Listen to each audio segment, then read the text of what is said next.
ஆவாரம் பூ வச்சு சாதத்து பொடி செய்யலாங்க. ஆவாரம் பூ எடுத்து க்ளீன் பண்ணி கழுவி நிழல்லையே உணர்த்தி வச்சுருக்கிறேன். அதுக்கு ஒரு டம்ளர் பொட்டுக்கடலை, ஒரு பூண்டு எடுத்து ஒன்றும் பதியாக உரித்து தட்டி வச்சுருக்கேன். காரத்துக்கு தேவையான அளவு மிளகா எடுத்து வச்சுருக்கேன். இது எல்லாமே ட்ரையாக வறுத்துக்கலாம். அதனால் உப்பு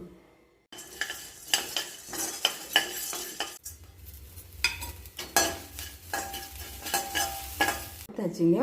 ஆவாரம்பூ வந்து நிலையிலே உணர்த்தி மொறுன்னு வச்சுருக்கேன். இப்போ ஃபஸ்ட்டு இதை மிக்சியில் போட்டு தூள் பண்ணிவிட்டு அப்புறம் இந்த ஆவாரம்பூவை போட்டு தூள் பண்ணிக்கலாம். அவ்வளோதான்.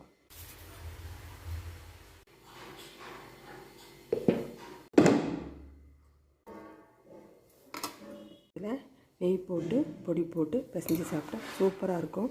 உடம்புக்கு ரொம்ப நல்லது ஆவாரம்பூ பொடி. ஆவாரம்பூ பொடி உடம்புக்கு ரொம்ப நல்லது.